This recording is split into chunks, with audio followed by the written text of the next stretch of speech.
ഇടുക്കിയിൽ കഴിഞ്ഞ ദിവസങ്ങളിൽ പെയ്ത ശക്തമായ മഴയിലും കാറ്റിലും 23 വീടുകളാണ് തകർന്നത്.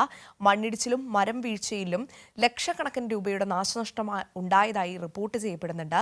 ജില്ലയിൽ നിലവിൽ 2 ദുരിതാശ്വാസ ക്യാമ്പുകൾ തുറന്നിട്ടുണ്ട് എന്നാണ് മനസ്സിലാക്കുന്നത്. വിവരങ്ങൾ നൽകാൻ ജോസൽ സെബാസ്റ്റ്യൻ ചേരുന്നുണ്ട് ഇടുക്കിയിൽ നിന്ന്.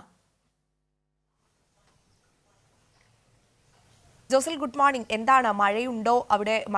മഴ കനക്കുന്നൊരു സാഹചര്യമാണോ? 23 വീടുകളൊക്കെ തകരുക എന്ന് പറഞ്ഞാൽ ചെറിയൊരു നാശനഷ്ടമൊന്നുമല്ല, വലിയ നാശനഷ്ടം തന്നെയാണ്.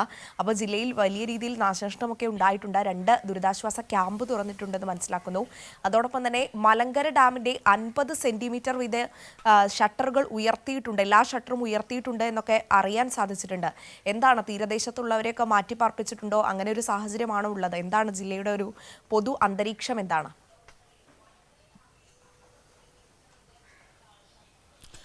അഞ്ജന, ഇന്നലെ രാത്രിയിലടക്കം ശക്തമായ മഴ ഇടുക്കിയിലുണ്ടായിരുന്നു. ഇപ്പോൾ മഴ ചെറുതായി മാറി നിന്ന് ചെറിയ ചാറ്റൽ മഴയിലേക്ക് നിൽക്കുകയാണ്. പക്ഷേ ഈ ചാറ്റൽ മഴ പോലും ഇടുക്കിയെ സംബന്ധിച്ച് അപകടം ഉണ്ടാക്കുന്ന ഒരു കാര്യമാണ്. മണ്ണ് കുതിർന്നു നിന്നിട്ട് മഴ തുടരുന്ന ഒരു സാഹചര്യം ഉണ്ടാകുമ്പോഴാണ് കൂടുതൽ മണ്ണിടിച്ചിൽ ഇടുക്കി മേഖലയിൽ ഉണ്ടാവുന്നത്. അത്തരത്തിൽ ഉള്ള മണ്ണിടിച്ചിലുകളിലാണ് ഇപ്പോൾ മണ്ണിടിച്ചിലും അതുപോലെ തന്നെ മരം വീഴ്ചയിലും ഒക്കെ ആയിട്ടാണ് അഞ്ജന ആദ്യം സൂചിപ്പിച്ചതുപോലെ തന്നെ 23ഓളം വീടുകൾ തകർന്നിരിക്കുന്നു. അതിൽ 2 വീടുകൾ പൂർണ്ണമായും ബാക്കി വീടുകൾ ഭാഗികമായിട്ടുമാണ് തകർന്നിരിക്കുന്നത്.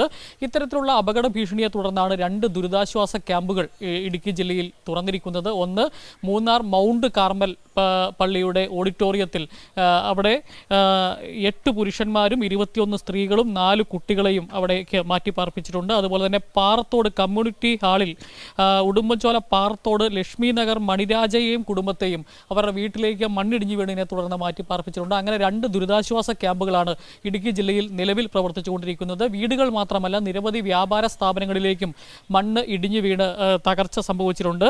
അടിമാലി കുരിശുപാറയിൽ 4 വ്യാപാര സ്ഥാപനങ്ങളുടെ മുകളിലേക്ക് ഇന്നലെ മണ്ണും പാറയും ഇടിഞ്ഞു വീണ് അത് തകരുന്ന ഒരു സാഹചര്യമുണ്ടായി. അതുപോലെ നിരവധി സ്ഥലങ്ങളിൽ ഈ മരം വീഴ്ചയെ തുടർന്ന് KSEBക്ക് കനത്ത നഷ്ടമാണ് ഇടുക്കി ജില്ലയിൽ ഉണ്ടായിരിക്കുന്നത്.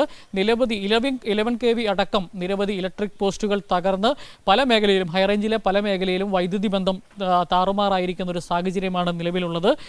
അതുപോലെ തന്നെ ഈ നിരവധി കൃഷി നാശം ഉണ്ടായത് ഇന്നലെ നമ്മൾ റിപ്പോർട്ട് ചെയ്തതാണ്. രാജക്കാട് പന്താങ്കൽ തുളസിയുടെ 500ഓളം ഏത്തവാഴയാണ് നശിച്ചു പോയത്, ഒടിഞ്ഞ് നശിച്ചു പോകുന്നൊരു സാഹചര്യം ഉണ്ടായത്. അങ്ങനെ നിരവധി കൃഷിനാശം അടക്കമുള്ള കാര്യങ്ങൾ ഇടുക്കിയിൽ സംഭവിച്ചുകൊണ്ടിരിക്കുകയാണ്. ഇടുക്കി ജില്ലയിൽ നിലവിൽ 4 ഡാമുകളാണ് തുറന്നിരിക്കുന്നത്. ഒന്ന് കല്ലാർകുട്ടി, അതുപോലെ തന്നെ നെടുങ്കണ്ടം കല്ലാർ, ഇടുക്കിയുടെ ഒരു ഡൈവേർഷൻ ഡാമായ നെടുങ്കണ്ടം കല്ലാർ, അതുപോലെ തന്നെ പാബ്ല അണക്കെട്ട്, അതുപോലെ അഞ്ജന നേരത്തെ സൂചിപ്പിച്ച ഈ ഇടുക്കിയിലെ വൈദ്യുതി ഉൽപ്പാദിപ്പിച്ചതിന് ശേഷം മൂലമറ്റത്ത് നിന്ന് പവർ ഹൗസിൽ നിന്ന് പുറംതള്ളുന്ന വെള്ളം ഉൾപ്പെടെ ശേഖരിക്കുന്ന മലങ്കര ജലാശയം, മൂവാറ്റുപുഴ പ്രദേശങ്ങളിൽ കുടിവെള്ളം എത്തിക്കുന്ന മലങ്കര ജലാശയത്തിലെ, അത് മഴക്കാലമാകുമ്പോൾ പൂർണ്ണമായും സ്ഥിരമായി ഉയർത്തി വെക്കുന്ന ഒരു ഷട്ടറാണ്. അതിൻ്റെ പൂർണ്ണമായും 50 സെൻറ്റിമീറ്റർ വീതം എല്ലാ 6 ഷട്ടറുകളും ഉയർത്തി നിൽക്കുന്ന ഒരു സാഹചര്യമുണ്ട്. ഏതായാലും ഇങ്ങനെ വെള്ളം തുടർന്നു വിട്ടിരിക്കുന്ന സാഹചര്യത്തിൽ ഈ ഡാമുകളുടെ ഇരുകരകളിലും താമസിക്കുന്ന ആളുകളോട് ജാഗ്രത പുലർത്തുവാൻ ജില്ലാ ഭരണകൂടം അഭ്യർത്ഥിച്ചിട്ടുണ്ട്. അതുമാത്രമല്ല, ഇടുക്കി ജില്ലയിലെ എല്ലാ പ്രധാനപ്പെട്ട അണക്കെട്ടുകളിലേക്കും ശക്തമായ നീരൊഴുക്ക് വർദ്ധിച്ചിട്ടുണ്ട്. ഇടുക്കിയിലേക്കാണെങ്കിലും മുല്ലപ്പെരിയാറിലേക്കാണെങ്കിലും ഇടുക്കിയിൽ 42% വെള്ളമേ നിലവിലായിട്ടുള്ളൂ. എങ്കിലും ഇന്നലെ ഒരു ശക്തമായ മഴയിൽ തന്നെ ഏകദേശം 3 അടിയോളം ജലം ഇടുക്കി അണക്കെട്ടിൽ വർദ്ധിച്ചിട്ടുണ്ട് എന്നുള്ളതാണ് നമുക്ക് റിപ്പോർട്ടുകളിൽ നിന്ന് അറിയാൻ സാധിക്കുന്നത്. അത്തരത്തിൽ വൈദ്യുതി ഒരു തരത്തിൽ പോസ്റ്റുകൾ ഒടിഞ്ഞ് അപകടമുണ്ടാകുമ്പോൾ, ആ രീതിയിൽ നഷ്ടമുണ്ടാകുമ്പോൾ ഈ ഡാമുകളിൽ ജലം വർദ്ധിക്കുന്നത് KSEBക്ക് ഗുണകരമാണ്. കോടിക്കണക്കിന് യൂണിറ്റ് വൈദ്യുതി ഉത്പാദിപ്പിക്കാനുള്ള വെള്ളമാണ് ഒരു ദിവസം പ്രധാനപ്പെട്ട അണക്കെട്ടിലേക്ക് ഒഴുകിയെത്തിക്കൊണ്ടിരിക്കുന്നത്. ഏതായാലും ഇടുക്കി ജില്ലയിൽ രാത്രിയാത്ര നിരോധനം അടക്കമുള്ള നിയന്ത്രണങ്ങളുണ്ട്. അതുപോലെ തന്നെ ശക്തമായ കരുതലോടുകൂടി തന്നെയാണ് ഇടുക്കിയിൽ പ്രവർത്തനങ്ങൾ ഏകോപിപ്പിച്ചുകൊണ്ടിരിക്കുന്നത്. അതുപോലെ തന്നെ ചില പ്രദേശങ്ങളിൽ യാത്രാ നിരോധനമല്ല, നിയന്ത്രണമുണ്ട്.